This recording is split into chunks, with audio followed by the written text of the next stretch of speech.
Vedare tinokuchingamidzai zvekare kune chimwe chirongwa pano paZim Facebook Secrets and Confessions. Tadzoka zvekare nemamwe mamessages. Regedzai tibva tapinda mumamessages edu atadzoka takakubatirai. Message yedu yakamira sekudai so. Hanzi makadi zvenyu mukoma.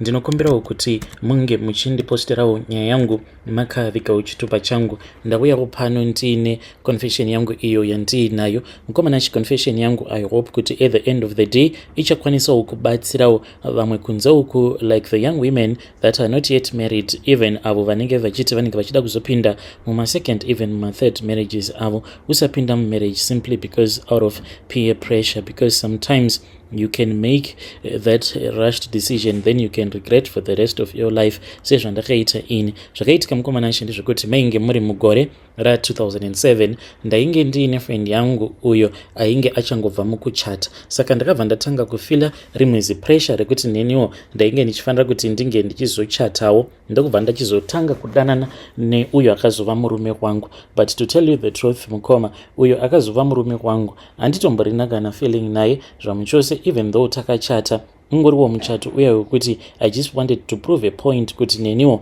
ndaikwanisa kuchata. Apa muone zvenyu munhu wekuti ari bo haana kana problem at all the times, anenge achida kumeka sure kuti my parents angu they are always okay.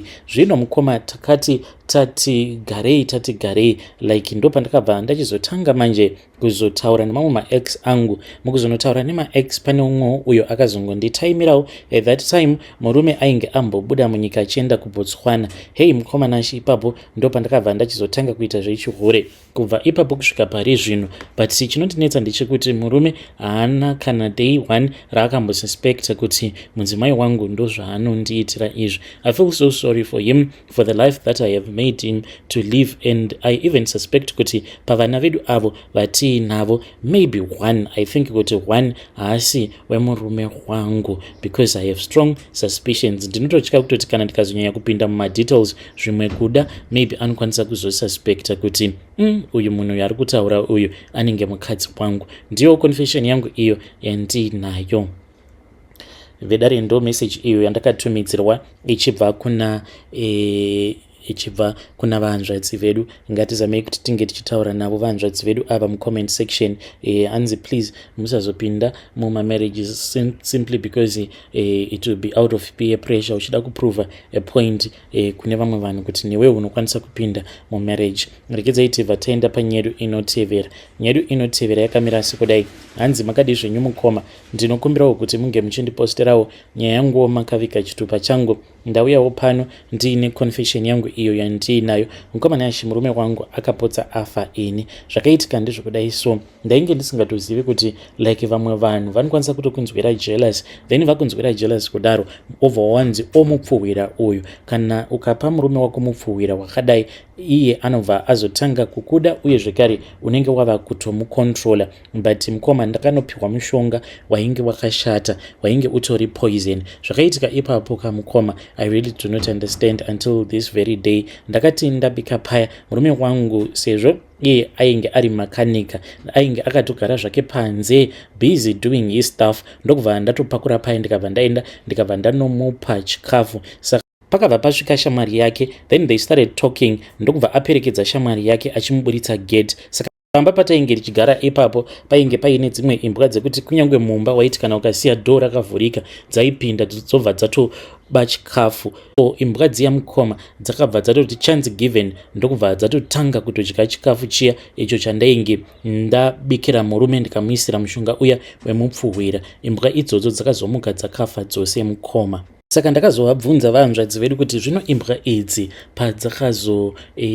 muka dzakafa murume wenyu haana kunyumwa here? Zvikanzi kwete mukoma. Pose ipapo paainge akamira kugate neshamwari yake vachikurukura, ini ndainge ndakadongorera. Saka pandakaona kuti imbwa dziya dzainge dzava kutotanga kutodya chikafu chiya, ndakabva ndatongoramba ndakadongorera paya. Dzakati dzichinopedza iniwo ndichibuda panze, ndokubva ndatora ndero dzedza ndikatotanga kutodzisuka. Murume akazoti odzoka akabva ati ko chikafu changu, ndikabva ndamuudza kuti ndainge ndava kutomubikira chimwe chikafu because ndainge ndadya chikafu chake. Hey, vedare ndo message imwe iyo yandakatumidzirwa ichibva kuna vanzvadzi vedu. Zvakangoma hazvo vedu we. Kana wakambopawo murume wako mupfuwira, please come to my inbox and tell me your own side of the story. Hey, zvakangoma hazvo vedu we. Ndikedzai tibva taenda panyaya yedu inotevera. Nyaya yedu inotevera yakamira sekudai. Hanzi makadi zvenyomukoma, ndinokumbirawo kuti munge muchindipostirawo nyaya yanguwo makaviga chitupa changu. Ndauyawo pano ndiine confession yangu iyo yandiinayo. Confession yangu yakamira sekudai. Inini ndine imwe cousin sister yangu uyo ainge achifanira kuti ainge achizova pilot, but she had to go through the Air Force first. But naamai izvi ndo zvatakazoita. Amai vangu ivo vainge vaine imwe friend yavo uyo ainge aine hanzvadzi yake ainge achiita zvenguo tsvuku, but takaenda kuya tinosvika pamba pake, hana yangu yainge ichitorwa kutoti amai vaenda neni pamba peng'anga. Saka amai vakabva vazoitiswa dzimwe mhiko dzavakaitiswa, but nekuda kwekuti I was still very young, zvizhinji zvacho zvavakazoitiswa amai I can't still remember, but zvandichiri kurangarira ndezvekuti vakabva vazoti kwandiri vainge vachida kuti ndinge ndichinyora zita rake. Ndokubva ndazonyora zita rake. Mushure mekunge ndanyora zita rake ndopatakabva tazoenda musango, tikabva tazoenda pamwe apo painge paine mharadzano dzenzira. Ndopatakabva takanosiya bakatwa ipapo, uye zvekare nebepa riya iro randainge ndanyora zita rekazini yangu, uye zvekare nemazai awo avakazonoputsira pamusoro pezvinhu zviya uye zvekare nemazai avakazopwanyira pamusoro pebakatwa nezita rake. Ndokubva vazovhara nemucheka wered. Mukoma cousin sister yangu nanhasi uno munhu wekutoti haasi normal, akatombopindawo mumarriage. Murume wacho akati haazvikwanisi because atori nedzimwe nguva dzekuti anotombopenga, as in like pagore cousin yangu uyu anokwanisa kutombopenga once or twice a year. But amai vangu vachiri vapenyu, I hope kuti one day she is going to find it in her heart to forgive my cousin sister. Handizivi zvimwe kuda vakakanganisirana, handizivi zvimwe kuda there is something that happened between my cousin sister's mother and my mother, but I just hope kuti dai vakangomuregerera, because upenyu hwake hwaanorarama upenyu hwekuti hunotondishungurudza kana neniwo. There was this other day apo pandakati ndichitaura naye akabva andiudza kuti kune kumwe kwaakamboenda. Reason as to why I was happy because ndakati at least haana kukwanisa kuudzwa kuti even I was part of that ritual. Bedare ndo message iyo yandakatumidzirwa ichibva kuna vahanzvadzi vedu. But guys, I think kuti if you were ever involved in something like that, uchibatsira vabereki vako, the least that you can do is to tell that person the truth. Because kana munhu akazviziva kuti munhu akandikanganisira, akandiitira mhiko ndinhingi, I think it is a start. Kunyange achifamba zvezvia anenge ava kutoziva kuti munhu akaita zvaakaita pamusoro peupenyu hwangu ndinhingi. So this thing yekuti munhu unouya neconfession yako over wati I regret but without taking any action, I think kuti it is something that is not nice. I don't know, tell me what you think in the comment section. Ndikedzai tibva taenda panyaya yedu inotevera. Nyaya yedu inotevera yakamira sekudai so. Hanzi makadi zvenyomukoma, ndinokumbirawo kuti munge muchindipostirawo nyaya yanguwo makaviga chitupa changu.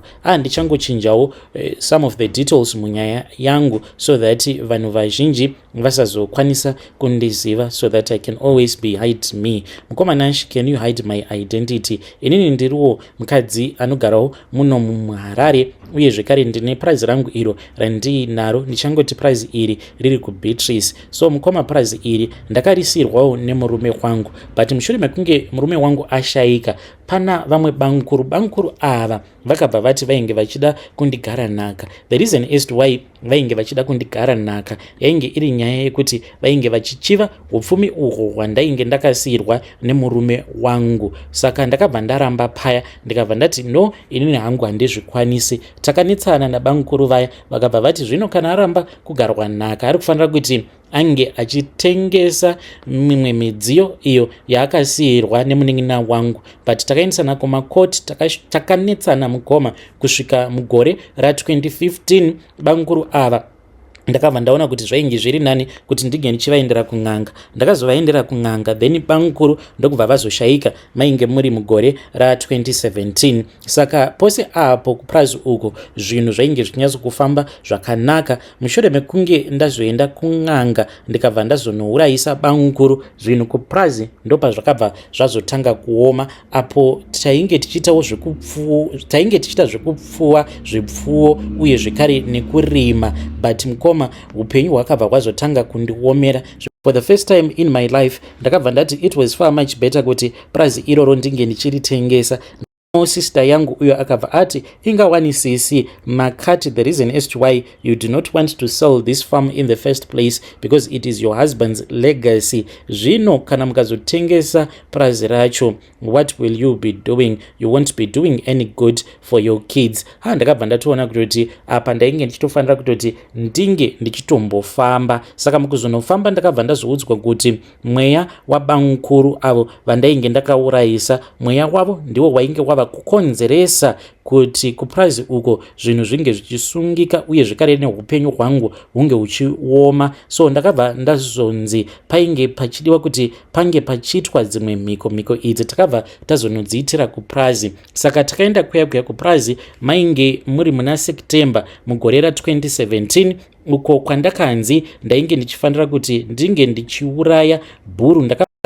Ndakangotiwo sezvo tainge tauraya mombe iri iyo sacrifice yacho zvainge zvatovharana, saka mombe iyi takangoiuraya ndokubva tangoisiya muprazi tikabva tadzoka zvedu kuHarare. Kubva ipapo mukomanashi ndakabva ndatanga kurarama upenyu hwakanaka. Then takazoti mugore ra2018 mainge muri muna September ndopakabva pazoshayika umwe munin'ina wangu. Ndipo apo pandakazofonerwa nevamwe bamunini vachinditi kwainge kusina kumira zvakanaka kumba. Ndikati kochi vainge vasingadi kundiudza chokwadi kuti munin'ina wangu ainge ashayika apa ainge akazvitakura. So ndakazoudzwa kuti hanzi munin'ina wangu uyu akazoti ainge akaona mukadzi ainge akabata nyanga uye zvekare nebanga. Mukadzi uya achimubvunza kuti sarudza kuti uri kuda kuti ndinge ndichikubaya nei, nenyanga here kana kuti uri kuda kuti ndinge ndichikubaya nebanga. Hanzi ndokubva atotanga kutobuda ropa mumhino uye zvekare mumukanwa nemunzeve ndokubva ashayika. Mukomanashi mushure mekunge ashayika mainge muri mugore ra2023 ndokubva pazoshayika zvekare vamwe vatete vangu ava mukoma vakangoita zvekubayiwa zvekare nebanga.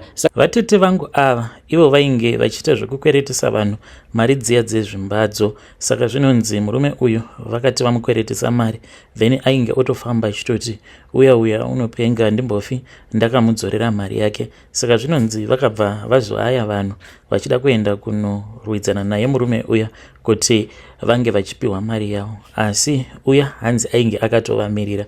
Then mukuzononetsana hanzi ivo vatete ndopa vakabva vazobayiwa nebanga, asi murume uyu mushure mekunge abaya vatete vangu nebanga hanzi akabva atotanga kutochema achitoti iye ainge akanzwa sekunge painge paine chinhu chakauya chikamugara pamafudzi chainge chichimuudza kuti ange achizovabaya nebanga. Nanhasi uno murume uyu ari mujeri. So vatete vangu mukoma vakati vashayika kudaro, ndakabva ndatanga kudzifambira nyaya idzi ndokubva ndazoudzwa kuti inini mukuromba kwandakaita hanzi zvinhu zvacho izvo pari zvino zvava kuda ropa rehama dzangu. So this year mukoma uye zvekare patori nevamwe sekuru avo vatakabva mukuviga. Sekuru ava vakashayika kutanga kwaSeptember. So ndiyo confession yangu iyo yandinayo. So ndakabva ndazoenda zvekare kune imwe n'anga. Ndakati ndaenda kun'anga kuya ndopa ndakabva ndazopiwa mushonga